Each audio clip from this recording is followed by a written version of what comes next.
Assalamualaikum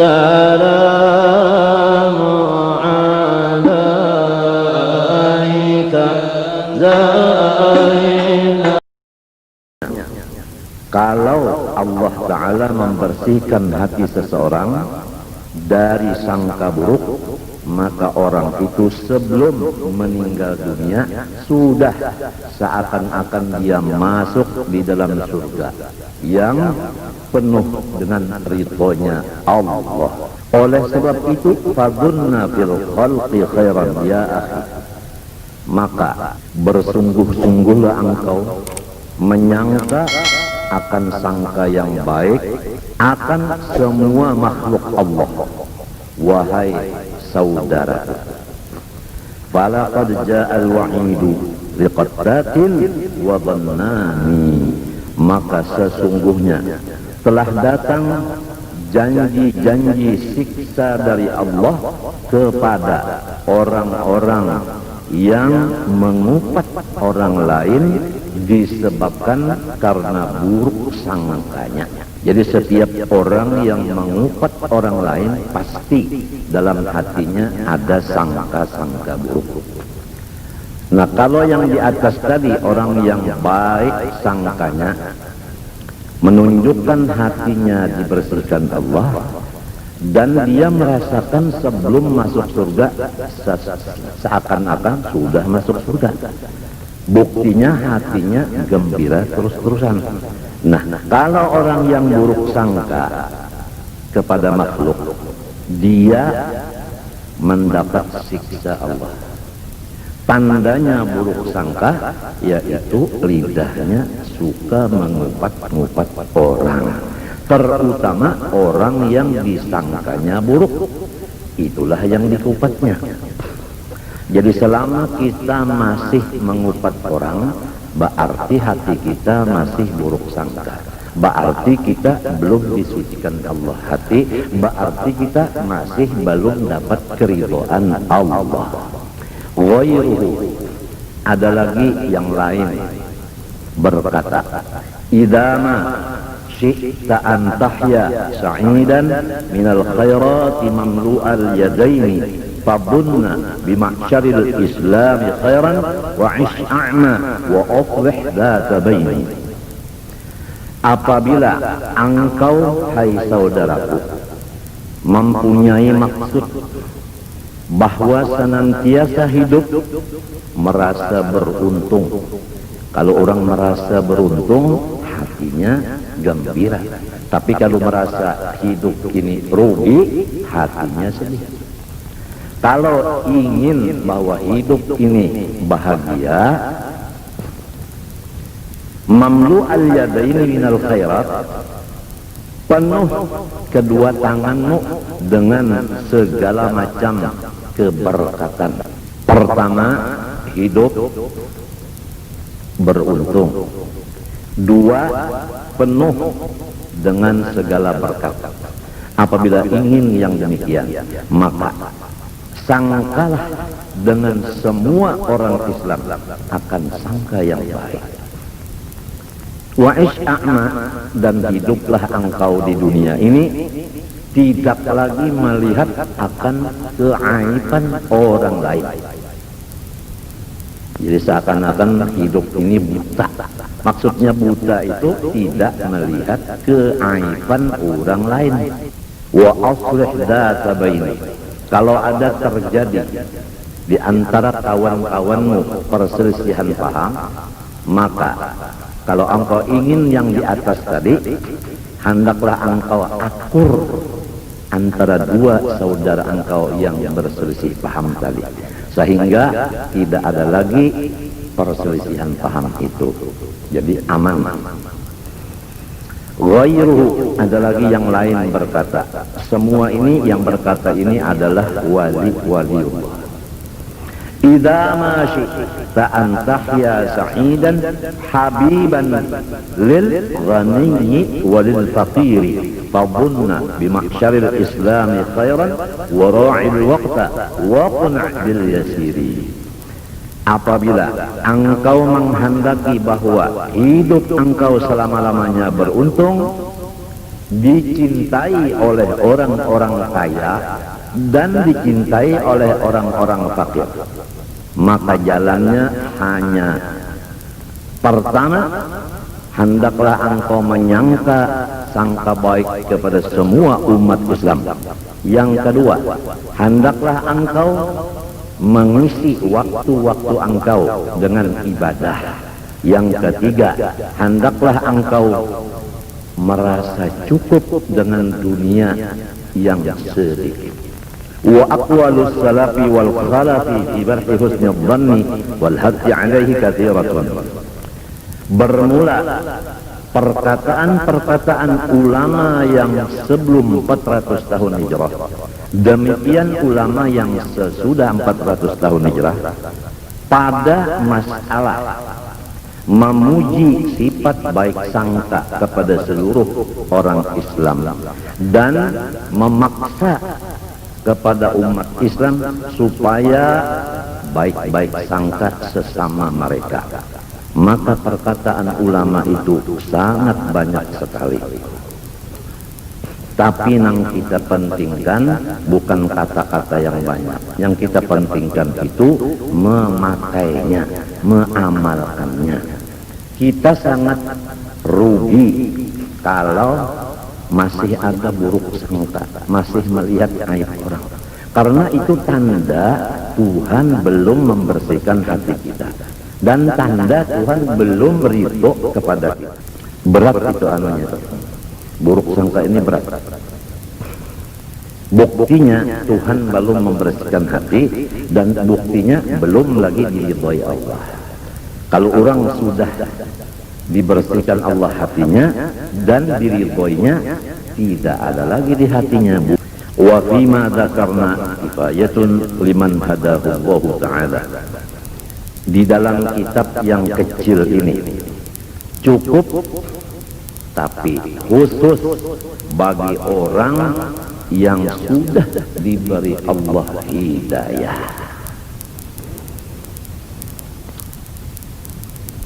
Wa qad ajma'u annahu la yasilu ahadun ila maqami husni dhann illa in tahhara Allah ta'ala batinahu min sa'iril radha'il.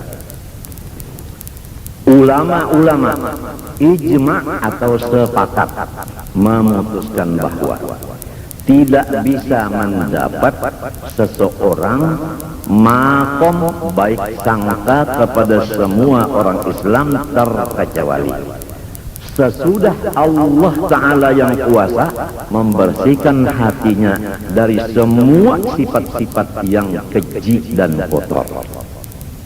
Jadi terserah Allah aja lagi. Kalau Allah membersihkan hati dari semua kekotoran-kekotoran sifat yang keji itu tadi, nah baru bisa mencapai makom baik sangka kepada semua kaum muslimin. Yang paling berat begini, kalau orang Islam mengerja ibadah mudah kita baik sangkanya, tapi kalau orang Islam ibadahnya koler sedikit, di sini cepat buruk sangkanya kita kepada orang itu. Aduh, orang ini kaya, aduh orang ini sehat, aduh orang ini sudah punya buyut, tapi kenapa buang-buang waktu? Ujar hati kita, kadang-kadang sampai ke lidah, gara-gara kita buruk sangka, melihat ibadahnya sedikit. Jadi kalau melihat ibadah orang itu sedikit, nah buruk sangka, karena sedikitnya itu yang dilihat. Kalau kita tidak melihat sedikitnya itu lagi, yang kita lihat ibadahnya itu aja. Jangan ada sedikitnya, jangan ada banyaknya, jangan. Sedikit ibadahnya yang dilihat, pasti kita baik sangka kepada orang itu. Demikian kepada orang kaya. Aduh, orang itu banyaknya hartanya, tapi namun pelit sekali. Nah, karena kita melihat pelitnya, kita tidak melihat dia tiap tahun zakat dilaksanakan. Yang dilihat itu setahun sekali zakatnya itu yang dilihat, tapi berat ini. Yang kebanyakannya kita melihat zakatnya itu tidak dilihat lagi, yang dilihat sehari-seharinya itu. Tidak pernah memberi makan orang, tidak pernah mengumpulkan anak yatim dan sebagainya. Memang kalau Allah belum membersihkan hati kita, begitulah kejadiannya. Terutama di rumah tangga kita, laki istri, mudah-mudahan Allah Ta'ala membersihkan hati masing-masing. Kalau suaminya baik sangka kepada istrinya, maka suaminya untung dan tanda diridhoi Allah. Kalau istrinya baik sangka kepada suaminya, istrinya tanda dibersihkan Allah hati dan tanda diridhoi oleh Allah. Yang penting rumah tangga, bukan yang di sebelah rumah, bukan. Yang penting rumah tangga kita, karena rumah tangga kita adalah kerajaan kita. Jadi kerajaan kita adalah rumah tangga kita. Ini bagi orang yang punya rumah tangga. Yang belum punya rumah tangga, kerajaannya adalah dirinya ini. Nah, hatinya sebagai raja atau pemimpin, anggota yang lain seperti rakyatnya. Kalau sudah hatinya bagus, rakyatnya semuanya ikut bagus. Ya, kita mohon kepada Allah, mudah-mudahan Allah membersihkan hati seisi rumah kita, supaya serumahan menjadi orang yang diridhoi oleh Allah Subhanahu wa Ta'ala dan penuh dengan keberkatan. Nah, adapun jalan untuk atau adapun ciri orang yang bakal dibersihkan Allah Ta'ala hatinya, pertama, dia mendapatkan seorang guru yang memimpin akan hatinya. Itu pertama. Jalannya untuk mencapai hati yang bersih tadi, punya guru yang memimpin supaya hati menjadi baik. Jelasnya, kalau punya guru yang baik sangka, insya Allah kita akan menular baik sangkanya itu kepada kita. Tapi kalau punya guru yang buruk sangka, nah, itu menular juga kepada si muridnya sifat buruk sangka itu. Itu namanya nazrah, pandangan dari seorang guru. Nomor dua, wa imma bil ilaji war riyadhah. Yang kedua, tidak punya guru, tapi dia mengamalkan akan ilmu-ilmu yang sudah didapatnya. Nah, kalau bisa baca Quran, amalkanlah Quran. Artinya bacalah Quran. Quran itu bukan dari Fatihah sampai Qul a'udzu birabbin, bukan. Bismillah, Quran diulang-ulangi, Bismillah, Bismillah, Bismillah, Bismillah. Tapi harus dengan riyadhah. Arti riyadhah di sini mengurangi tidur, mengurangi makan, mengurangi ngomong, mengurangi bergaul. Tidak boleh yang empat ini satu pun yang ketinggalan. Ini wajib. Mengurangi tidur, mengurangi makan, mengurangi omong, mengurangi bergaul. Kemudian mengamalkan ilmu-ilmu yang sudah ada dengan rutin. Walaupun belum ketemu guru yang bisa memindah akan sifat hati yang baik sidin itu ke kita. Jadi ada dua jalan.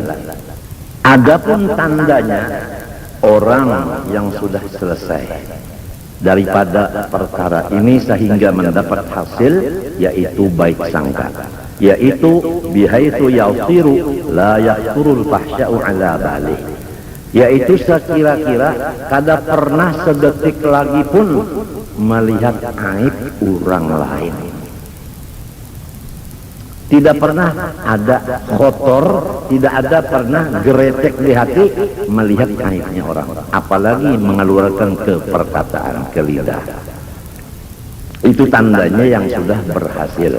baik berhasil dengan sebab pimpinan guru atau berhasil dengan sebab dia berusaha beribadah dengan melaksanakan 4 syarat tadi, mengurangi makan, minum, omong, gaul. Jadi itu ada ukurannya, udah sampai belum? Nah, itu. Wa ma dama fi batinihi syai'un min ar-radha'il fal ghalibu su'u dhannihi bin nas. Selama masih ada di hati seseorang sedikit saja daripada sifat yang tidak baik, maka jelas sangka-sangkanya dengan orang lain pasti jahat. Jadi selama ada sifat yang jahat sedikit saja di hati suami, pasti dia buruk sangka kepada istrinya. Demikian istri terhadap suaminya, demikian adik terhadap kakaknya, kakak terhadap adiknya. Jadi rumah tangga menjadi neraka jahanam, bukan menjadi surga ridwan lagi, bukan. Karena ada satu aja yang belum bersih hati, tandanya sangka-sangka tidak baik. Nah, kenapa jadi orang buruk sangka kepada saudaranya sendiri? Qiyasan ala ma indahu, karena dia menganggap bahwasanya diri orang yang jahat itu sama dengan aku. Kalau sulit dipaham begini, setiap orang yang buruk sangka kepada saudaranya seagama menunjukkan bahwa di dalam dirinya sifat yang buruk itu, bukan di diri temannya itu. Wa fi hadzal ma'na qala ba'dhum, berkata sebahagian daripada ulama wali, idza sa'a fi'lul mar'i sa'at dununuhu wa sadda qama ya'taduhu min tawahhumi wa 'ada muhibbihi biqawli 'idatihim wa asbaha fi lailin minasyakki mudlimi. Fa'ulun mafa'ilun di mafa'ulun bahar apa nih? Tawil kalau lah. Idza sa'a fi'lul mar'i sa'at dunuhu, buktinya orang yang buruk sangka di dalam hatinya perbuatannya jahat. Jadi kalau orang perbuatannya jahat lalu berkata saya baik sangka, tidak bisa, tidak bisa. Kalau sudah pekerjaannya jahat, menunjukkan hatinya sudah buruk sangka. Contohnya, orang apabila hatinya buruk sangka kepada si A, itu pergaulannya dengan si A itu selalu ranggang. Nah itu tandanya kita kada bakal selamat. Nah supaya diri kita ini terjaga selamat, janganlah buruk sangka ke orang lain. Annal murada bidzalika, maksud dari hadis itu an yu'amilal 'abdu an-nasa wa huwa muhtarisun minhum ka mu'amalati man yusri'u dhanna bihim lal hattu ala su'i dhanni. Maksudnya hadis ini menurut ini bahwasanya kita bergaul dengan hamba sambil berhati-hati jangan berbuat jahat kepada orang, supaya orang jangan membalas. Berhati-hati. Lal hattu ala su'idzani, tidak sekali-kali menyuruh akan kita supaya berburuk sangka dengan orang lain. Jadi hati-hatilah terhadap Quran dan hadis. Jangan dipikirkan sendiri, jangan dipaham sendiri. Harus mempunyai alat-alat untuk memaham yang betul. Jangankan Quran dan hadis tidak bisa dipaham dengan akal, harus dipaham dengan ilmu-ilmu alat. Di antaranya lughat, nahwu, sorof, balaghah, mantik, usul fikih, usul hadis, usul tafsir. Ya, itu semuanya harus ada alat-alat itu. Orang memasak nasi kalau tanpa alat tidak bisa masak. Itu bandingannya. Apalagi memaham Quran dan hadis. Oleh sebab itu kita sering berbicara bahwa tafsir itu sangat jauh bedanya daripada terjemah. Jadi jangan sampai terjemah dikira tafsir. Wa kana Syekh Abu Ya'qub Asy-Syahrazuri yaqulu hadithu ihtarisu minan nas bi su'il dhanni ma'nahu ay bi anfusikum la bin nas. Itu yang bercatat di bawahnya tadi. Hendaklah kamu hidup di dunia ini supaya selamat. Buruklah sangkamu kepada dirimu, bukan buruk sangka ke orang lain. Ini rumah tangga kalau sudah begini, saya yang salah, sampean yang betul. Yang satunya lagi, saya yang salah, sampean yang betul. Rumah tangga ini Masya Allah, Masya Allah, aman, nyaman. Yang diharapkan kan begitu, rumahmu surgamu. Jadi hati-hatilah kita ini supaya berusaha mencari seorang guru supaya dapat berkahnya baik sangka, atau kita beramal ibadah di samping amal tadi mengamalkan rukunnya yang 4. Kurang makan, kurang tidur, kurang ngomong, kurang gaul. Dan hakikatnya memohon kepada Allah supaya aku diberi husnudzan, baik sangka, yang menunjukkan bakal husnul khatimah. Wa kadzalik haditsu al-hazmu su'udzan. Seperti itu jugalah maksud hadis Nabi tadi, bermula sesuatu yang dapat dipercayai yaitu buruk sangka. Maksudnya buruk sangka kepada diri sendiri, bukan ke orang lain. Ai bin nafsi la bin nas. Intaha. Fa in qila fama hukmu syekhi idza tuli'a ala syai'in min naqaisil muridin, hal dzalika qiyasun 'ala ma 'indahu aw kaifal hal? Ada pertanyaan, bagaimana seorang guru yang mursyid dan murabbi yang menjadi khalifah Nabi apabila ia melihat kesalahan atau kekurangan murid-muridnya yang dipimpinnya?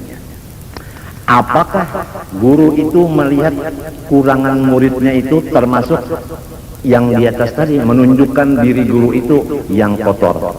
Bagaimana keadaan ini? Lalu jawabannya, fal jawab lisyaikhi tariqatun ukhra yattali'u biha ala naqaisil murid. Setiap orang yang sudah dijadikan syekh, murabbi, mursyid, khalifah Rasulullah, dia diberi Allah Ta'ala satu jalan yang dengan melihat aibnya murid, dia lepas daripada buruk sangka. Ini istimewanya. Padahal setiap orang melihat aibnya murid, seakan-akan kan aib dirinya yang dilihat. Tapi kalau guru yang betul-betul bukan termasuk itu, dia dikeluarkan daripada itu. Karena apa? Karena guru melihat akan aibnya murid. Dan membukakan aibnya murid, berarti Tuhan seakan-akan berkata, hai guru, itu muridmu ada kekurangan dan kamu saya perintah untuk memperbaikinya, dan saya akan membantu untuk yang demikian gitu. Seakan-akan begitu. Jadi namanya ilham, bukan namanya suhud. La min babi su'idz dhanni wal kashfi syaitani.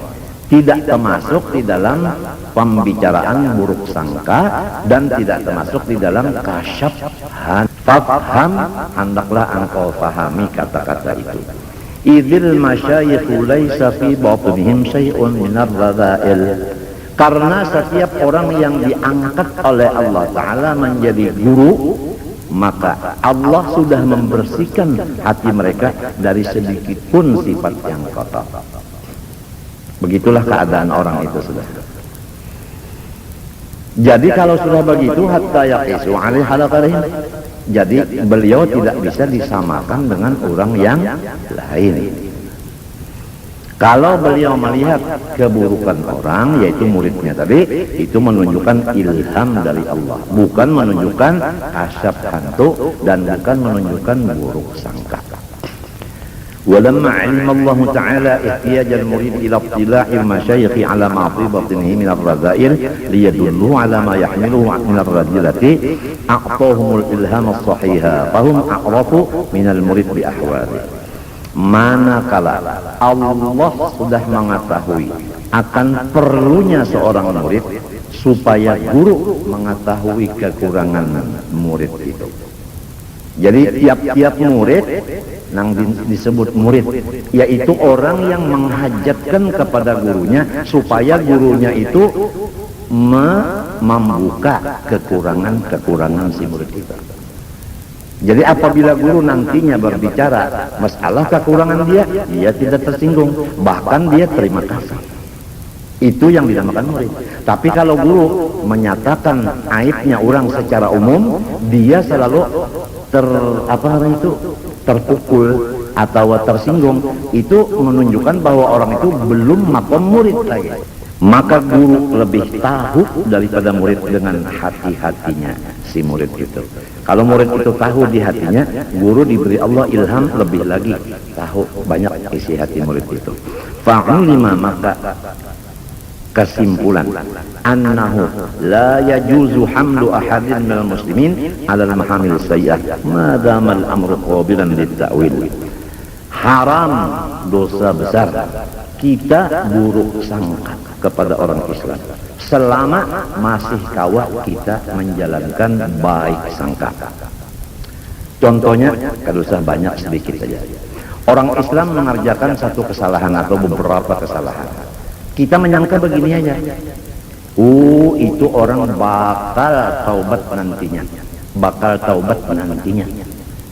itu aja. Atau begini, kalau melihat orang yang maksiat, itulah orang yang bakal diampuni Allah, tanpa Allah menghabari aku bahwa beliau mengampuni orang itu. Selesai, tidak ada beban apa-apa.